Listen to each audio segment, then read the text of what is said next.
잊지 마십시오. 아담과 하와가 선악과를 따먹고 선악의 주체가 되어서 보암직도 하고 먹음직한 열매를 맺어내요. 역사와 인생에 기여를 하겠다고 나선 게 예수님을 십자가에 못 박은 거예요. 하나님을 나 밖으로 쫓아낸 거 아닙니까? 하나님은 그걸 우리를 쫓아냈다고 하는 거고요.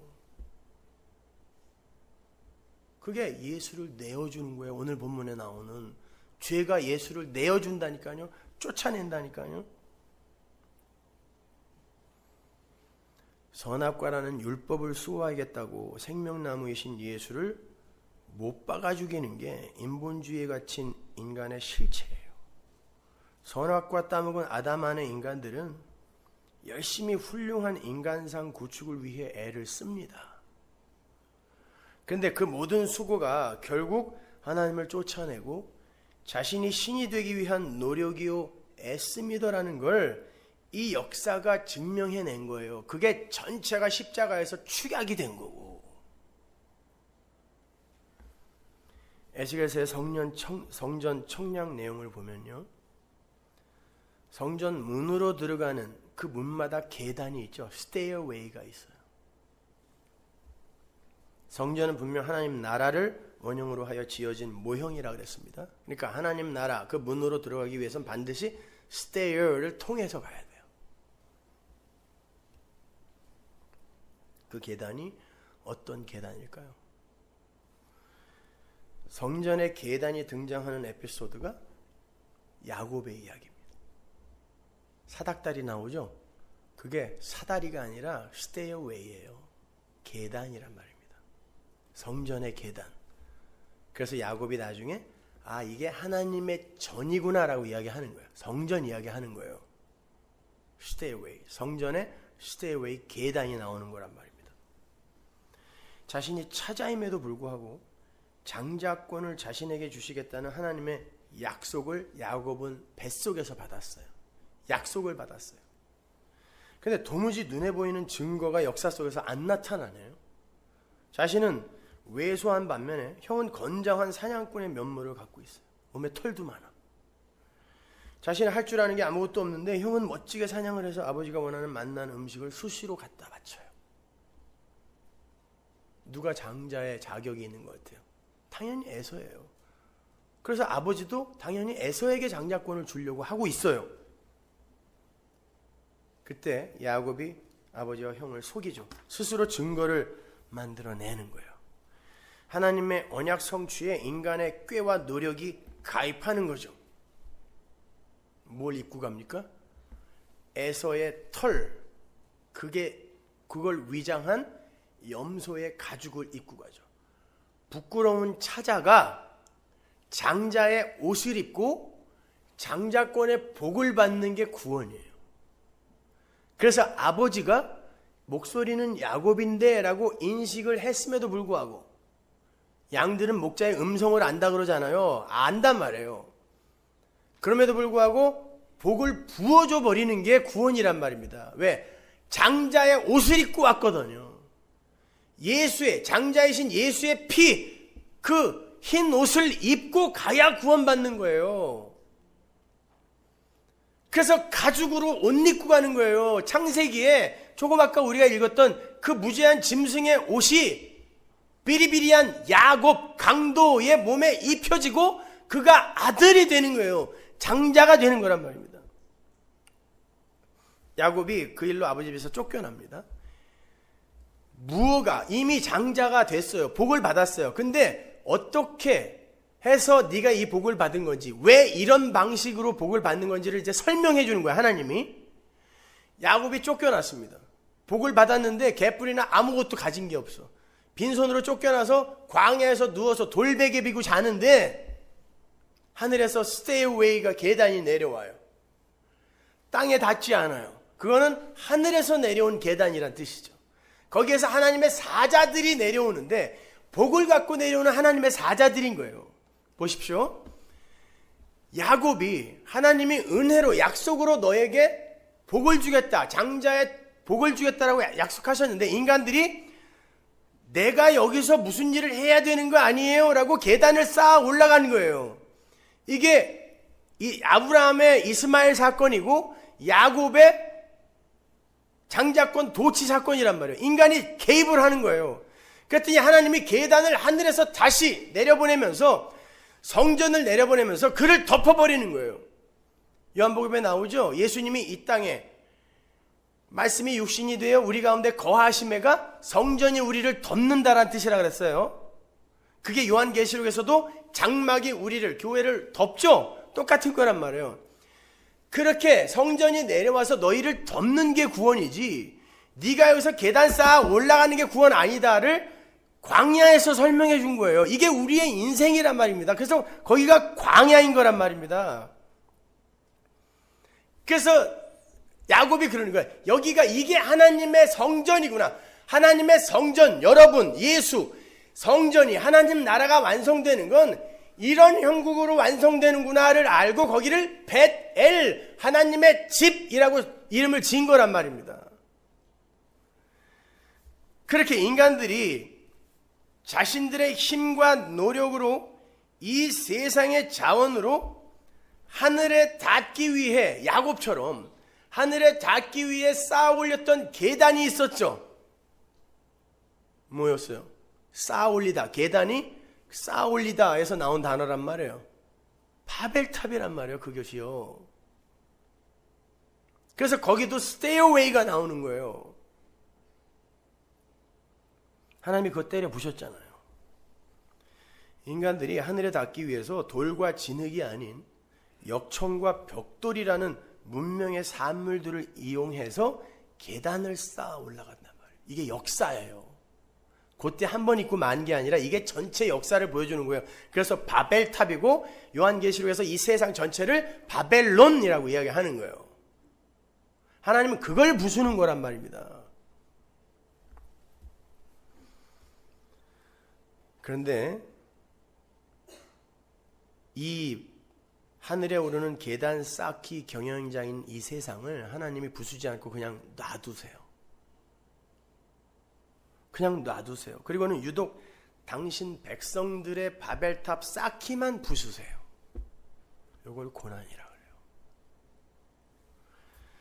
애굽에서 발견된 피라미드에 이런 글귀가 쓰여 있어요. 전부 다에 하늘로 향한 계단은 그를 위해서, 왕이죠 물론, 그를 위해서 만들어졌다. 계단을 통해 하늘로 오르기 위해서. 애굽 사람들은 이 피라미드를 스테어웨이라고 이야기를 했어요. 인간이 스스로의 힘으로 하늘에 이르기 위해 인간의 힘으로 쌓은 계단, 그게 피라미드입니다. 지금도 인류가 만든 세계 최대의 건조물로 칭송되는 애굽의 피라미드는 아브라함이 태어나기 700년 전, BC 2700년에 만들어진 거예요. 아브라함과 롯이 그 어마어마한 피라미드가 있는 애굽에 갔다 온 거예요. 그래서 롯이 소돔과 고모라 땅을 보면서 야, 애굽 같다 그런 거예요.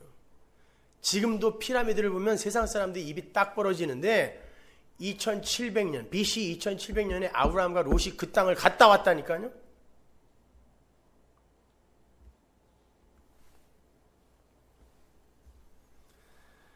쿠프왕의 피라미드는 높이 146m고요. 밑변의 길이가 230m나 되는 거대한 석조 건물이에요. 이걸 쌓아 올리는데 필요한 석회석이 268만 개.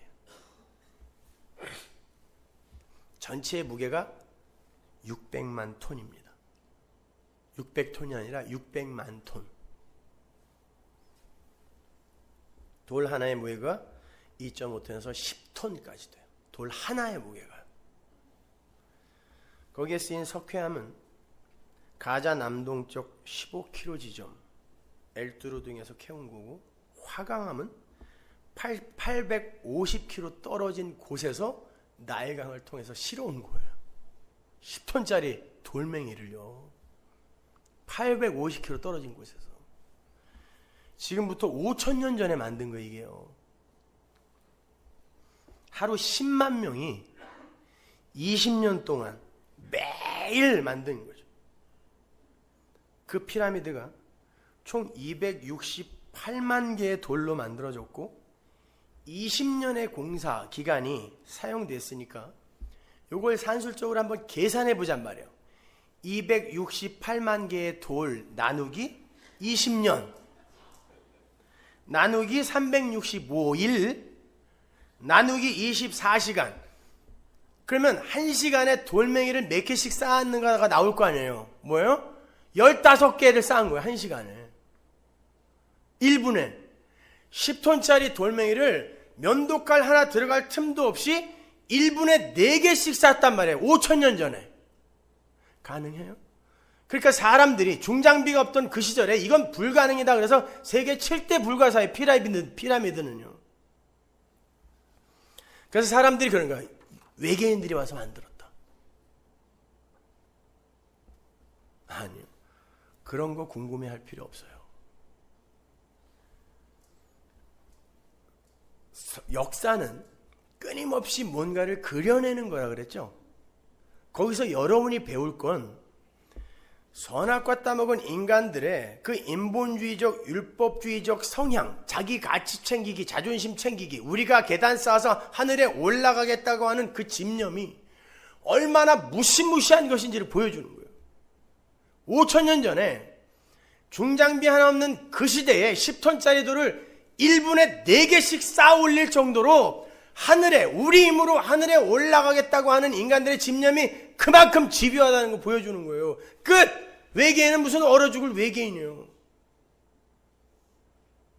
인간은 내가 신이 되기 위한 뭐든지 한다니까요.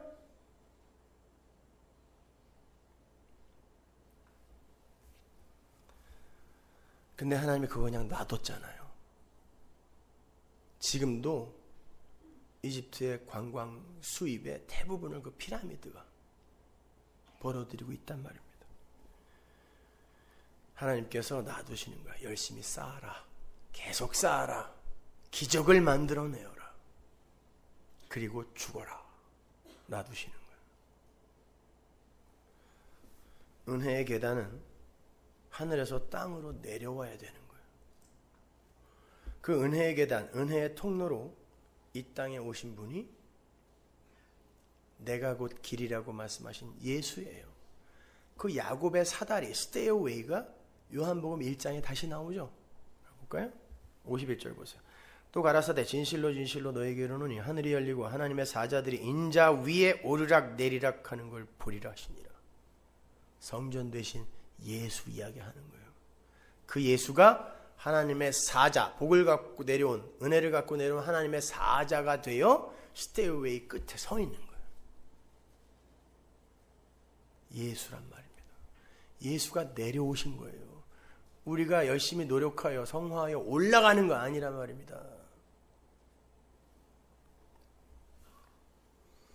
성도는 바로 그 예수라는 길을 통해서 성전, 즉 하나님 나라로 입성을 하게 되는 거지, 자신이 쌓는 계단을 통해서 성전에 이룰 수 없다는 걸 확실하게 보여준 거예요.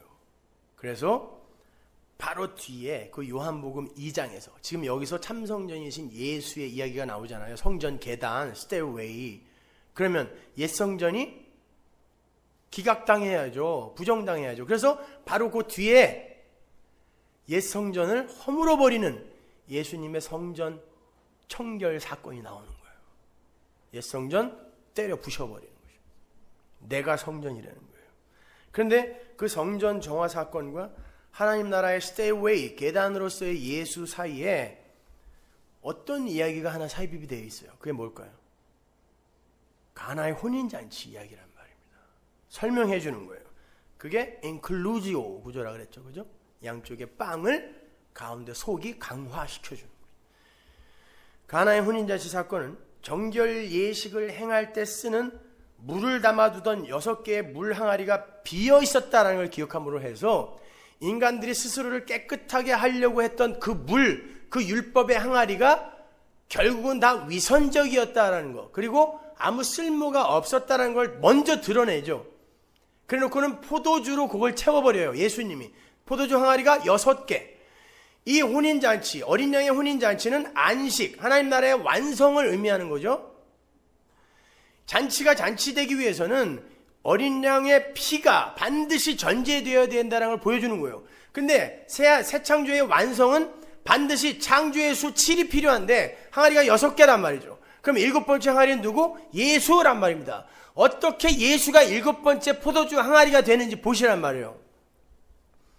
예수님께서 십자가에서 죽으시기 전에 내가 목마르다 라고 말씀하세요. 그건 성경의 말씀을 응하게 하기 위함이다 그래요. 그러니까 목이 마른 게 아니었어요. 뭘 응하게 하기 위해 내가 목마르다 그랬어. 뭘 지금 유도하고 계시는 거란 말이에요. 예수님이 목마르다고 하시자 군인들이 신 포도주를 해흉에 묻혀서 우슬초에 묶어 예수님께 댄다고요. 요한복음 19장 28절 보세요.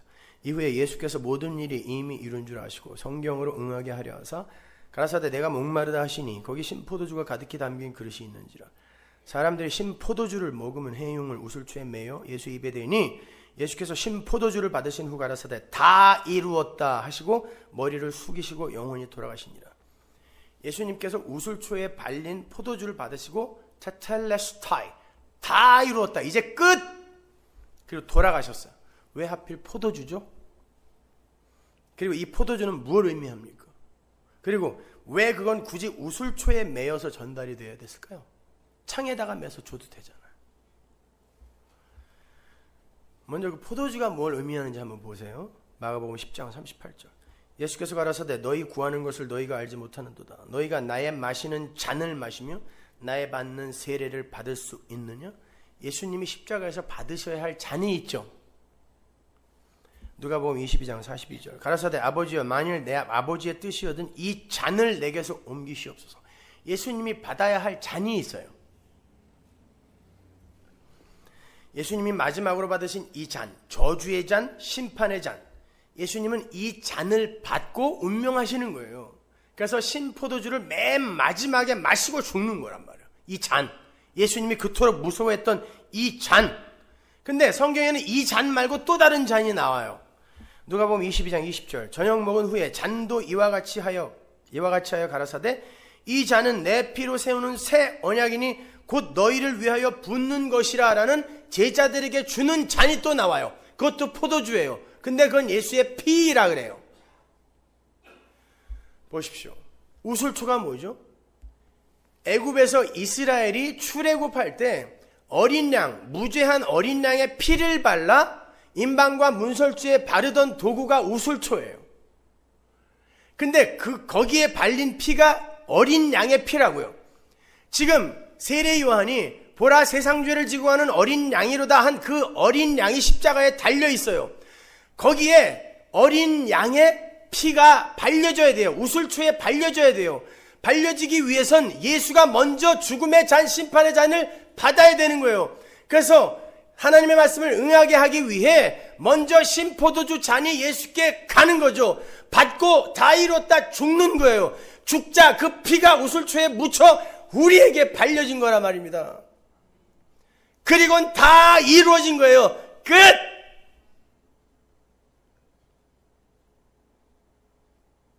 그러면 생각해 보란 말이에요. 그 우슬초에 발린 어린 양의 피가 200만 명의 집에 발려졌어요. 200만 명이면 지금 지카시 인구입니다. 그 200만 명이 다 착했을까요? 그 200만 명 중에 도둑놈 없었을까요?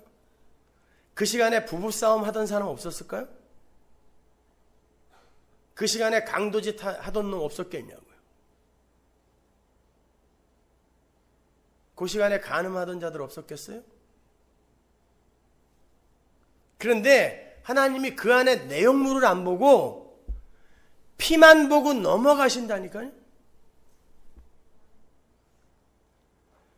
예수님의 새 언약의 피 마찬가지예요. 여러분이 어떤 존재인가 그걸 근거로 피가 발려지는 게 아니라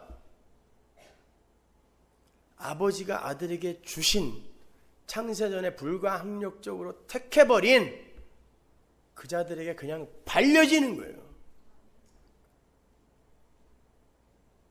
거기에서 찬송이 터지는 겁니다, 여러분.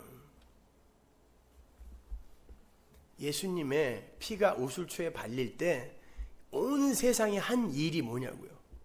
합심하여 예수 죽인 거밖에 더 있어요? 뭘 했냐고요. 그래서 그 주위에 전부 마리아밖에 없었다 그러죠. 이름이 딱 하나 나와요. 마리아. 마리아, 마리아, 마리아, 마리아. 마리아가 뭐예요? 마라. 쓴물들이 단물이 되기 위해 예수의 피를 기다리고 서 있는 형국인 거라고요. 그 은혜를 찬송하기 위해서는 여러분이 마라라는 걸 반드시 알아야 돼요. 그걸 진짜 아냐고요. 제가 강조하고 싶은 건 그거라고요. 아무것도 하지 말고 막살난 뜻이 아니라 진짜 입으로만 내가 죄인이다라는, 그 입으로만 죄인이다라는 그런 인간들 말고 진짜 내가 죄인임을 아는 그 성도들이 여기 있냐는 뜻이에요. 여기 있냐고, 진짜로. 근데 그 죄인들이 무슨 이렇게 잘난 척을 하냐고요. 뭘 그렇게 대단하게 많이 하세요? 여러분이 성경을 통하여 하나 알고 가야 할 거 있는데 그게 뭐냐면 나에겐 구원자가 필요합니다. 더 이상 필요 없어요. 나에겐 구원자가 필요합니다. 이거 하나 알면 다른 거 아무것도 필요 없어요. 자랑하지 마세요. 무슨 신학과 교리가 그렇게 대단합니까? 근데 왜 서문화 교회는 딴 데 가서 자랑들 하고 다니냐고.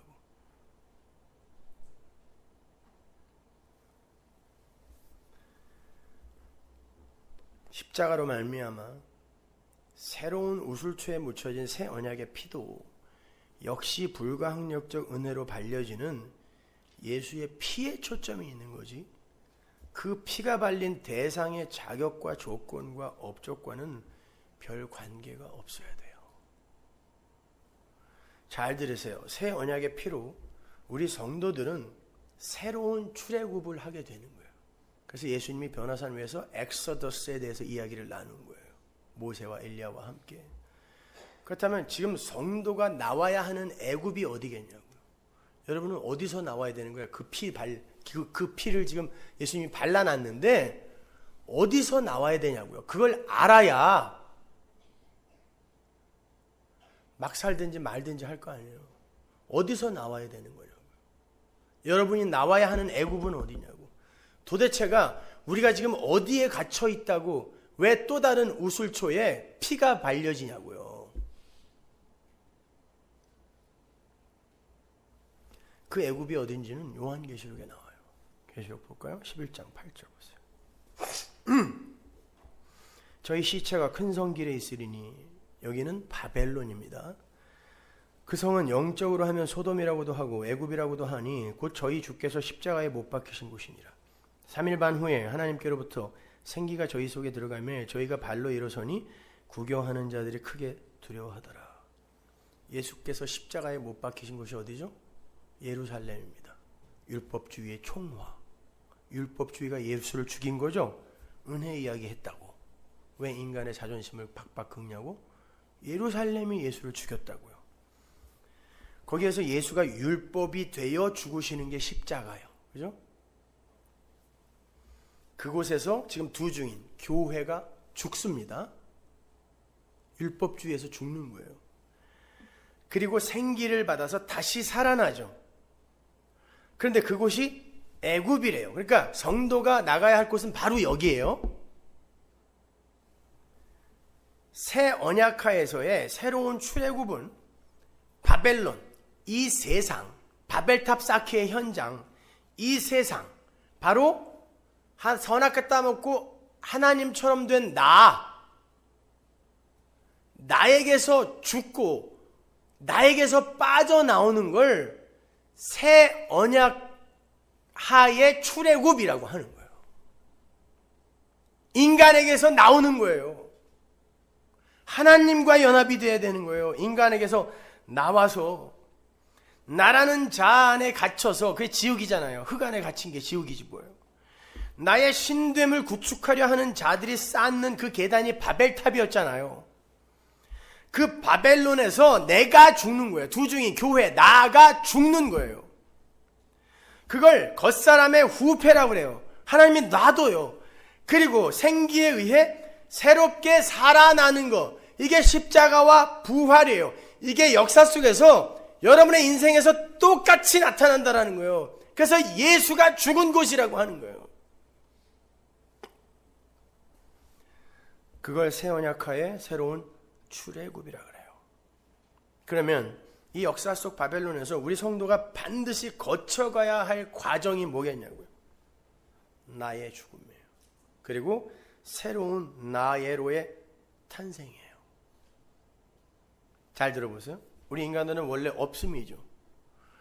원래 우리의 처음 자리는 없음이에요. 따라서 그 없음이 스스로 나라는 자아를 구축하거나 규정할 수가 없어요. 없음이기 때문에. 나는 없는 거란 말이에요. 원래가. 그러면 그 없음이 나라는 존재가 되기 위해선 외부에서 어떤 대상이 나에게 나라는 내용을 주입해줘야 돼요.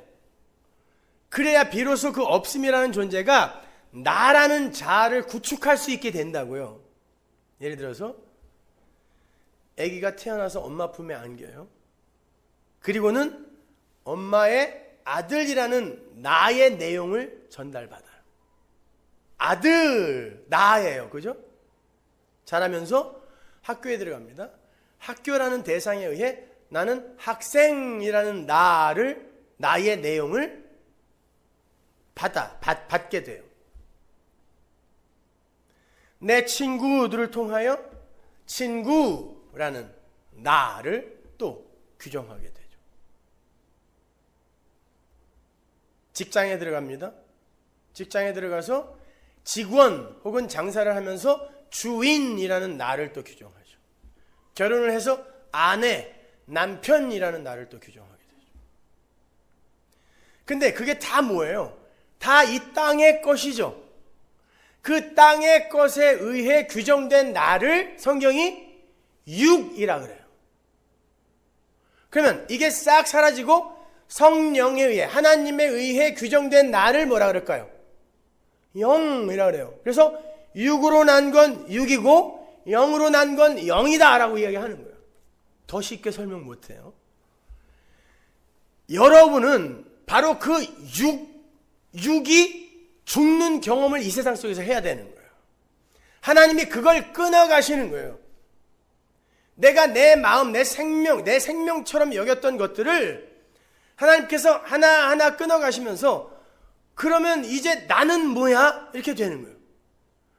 내가 자식을 생명처럼 여기면 그 자식이 무슨 일이 생기면 내가 죽고 싶은 거죠. 그죠? 그러니까 그게 나라니까요. 돈이 내 생명이었을 땐 돈이 없어지면 그 돈 때문에 내가 죽고 싶잖아요. 그게 나라고요. 내 생명이라고요. 근데 이게 다 제한된 이 세상 거니까 이게 사라질 때 나도 사라지게 되는 걸 사망이라 그래요.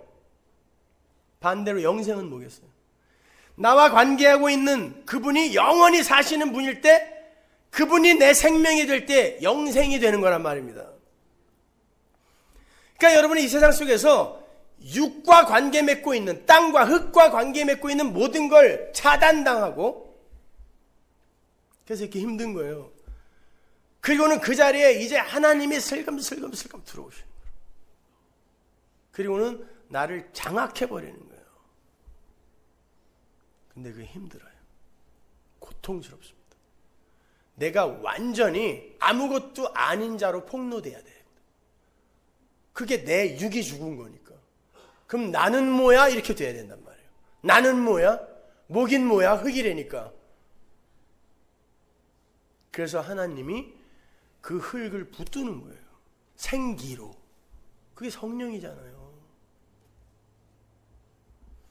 여러분 그걸 신앙생활이라고 한단 말입니다. 요한복음 6장 33절 보세요. 살리는 것은 영이니 육은 무익하니라. 내가 너희에게 이런 말이 영이요 생명이라. 육은 무익하대요. 고린도전서 15장 50절. 형제들아 내가 이것을 말하노니 혈과 육은 하나님 나라를 유업으로 받을 수 없고 또한 썩은 것은 썩지 아니한 것을 유업으로 받지 못하느니라. 세상과 인생에 의해 규정된 나, 즉 육은 무익한 것일 뿐만이 아니라 하나님 나라도 유업으로 받을 수 없는 거래잖아요. 한마디로 죽은 흙이 저주받은 땅에서 만들어낸 그 어떤 업적과 공로도 하나님이 일절 받지 않으신다는 그런 말이에요. 그래서 하나님은 나를 새롭게 창조해내셔야 돼요. 어떻게? 영으로. 그걸 거듭남이라고 하는 거예요. 요한복음 3장 3절 보세요. 예수께서 대답하여 가라사대 진실로 진실로 내게 이르노니 사람이 거듭나지 아니하면 하나님 나라를 볼 수 없다. 안옷된 거듭나다, 이건 위로부터 나다라 그랬죠. 땅에서 난 건 아무것도 안 돼요. 위로부터 나야 된다고요. 땅에서 난 나는 아니에요. 다 육이란 말입니다. 땅의 것으로 규정되는 나가 죽고 위에 계신 분, 즉 성령에 의해 규정되는 나로 새롭게 태어나는 것을 말하는 거예요.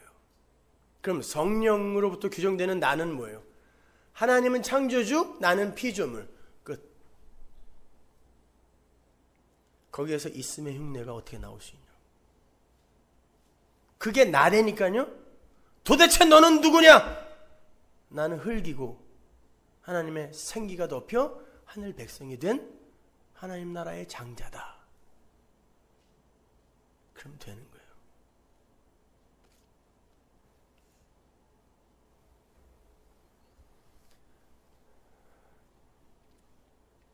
우리 성도의 역사 속 인생이 나라는 육적 자아의 죽음으로 점철이 되는 건 바로 그러한 이유인 거예요.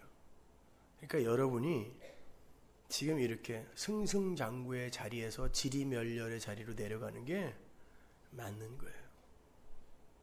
사업이 잘 안 되죠. 야, 이런 서머나 교회에서 교육받는 우리 자식 새끼가 왜 그 모양인가? 당연한 거예요. 서머나 교회니까. 뭐가 내 뜻대로 잘 안 되잖아요. 여러분을 죽여가는 거예요. 하나님이 성령으로 여러분을 다시 태어나게 하기 위해서, 아니 이미 성령으로 태어난 여러분이 누구인지를 가르쳐주기 위해서. 요한복음 3장 6절 보세요. 육으로 난 것은 육이요 성령으로 난 것이 영이다.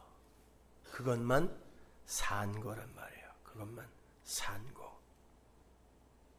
그래서 하나님은 이 역사 속에서 인간이 밀어내버린 상위권위 하나님, 그 예수를 다시 원래의 자리에 올려놔 버린 거예요.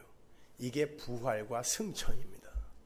니들이 아무리 쫓아내봐라, 아무리 잘난 척해봐, 이미 내 아들은 승천하여 그 자리에, 왕의 자리에 앉아있단다. 그러니까 항복해. 성도만 이 음성을 알아듣는 것입니다. 그래서 성도의 역사와 인생은 끊임없이 육적 나를 하나님으로부터 폭격을 당하게 되고 깨어지고 부수어지며 나 질그릇 맞음의 그 깨달음을 얻게 되는 거고, 위로부터 나는 것, 거듭남만이 우리의 진짜 살 길이라는 걸 확고하게 붙들게 되는 거예요. 그러니까 함부로 여러분의 선악 판단으로 깨끗한 거, 더러운 거, 저건 악, 이건 선, 이런 소리 하지 마세요. 이거는 벗을 거라니까요. 여러분이 작품이 아니라 그릇이라 그랬잖아요. 근데 왜 이 껍데기에 그렇게 관심을 가져요?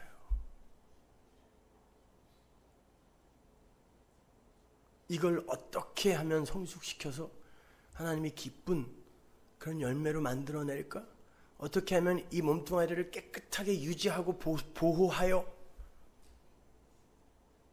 하나님이 기쁜 산 제사로 드릴까? 예수 이외에 그 어떤 것도 붙들어서는 안 됩니다. 그걸 바울이 어떻게 표현하는지 보세요. 베드로전서 2장 9절. 오직 너희는 택하신 족속의 왕같은 제사장들이요 거룩한 나라요 그의 소유된 백성이니 이는 너희를 어두운 데서 불러내어 그의 기이한 빛에 들어가게 하신 자의 아름다운 덕을 선전하게 하려 하심이라. 뭘 선전하게 하기 위해 우리를 구원했대요? 예수의 아름다운 덕, 은혜. 그거 선전하는 게 우리의 의무이며 역할이라니까요. 그걸 너무 섣불리 내가 훌륭한 인격을 갖추고 놀라운 성숙을 이루어서 예수님께 영광을 돌리겠다. 예수 믿는 자는 이렇습니다. 이렇게 좀 생각하지 마세요. 그렇게 주먹 불끈 쥐고 이 악물어서 되던가요? 욕이나 먹이지 마세요. 왜 자동차 뒤에다가 붕어 달고 다니면서 그렇게 교통위반하고 그래요?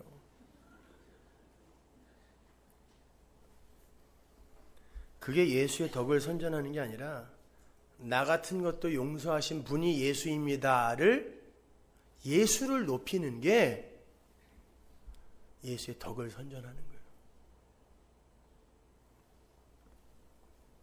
그래서 사도 바울이 나는 죄인 중에 괴수라고 편지에다까지 만천하에 공개하면서 다닌 거예요. 농담한 거 아니에요.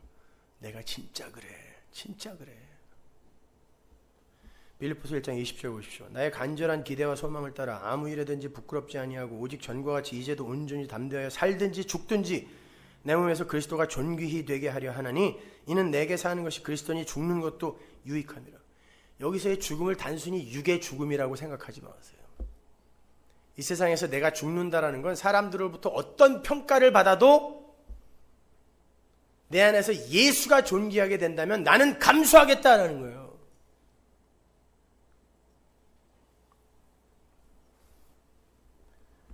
내가 예수님 옆에 달린 강도가 되어서라도 예수님의 그 용서가 십자가 보혈이 얼마나 대단한 것인지를 증명해야 한다면 그렇게 해야 한다는 뜻이에요.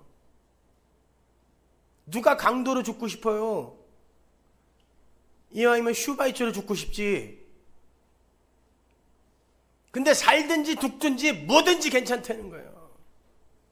예수만 높아진다면 그게 그릇이란 말입니다.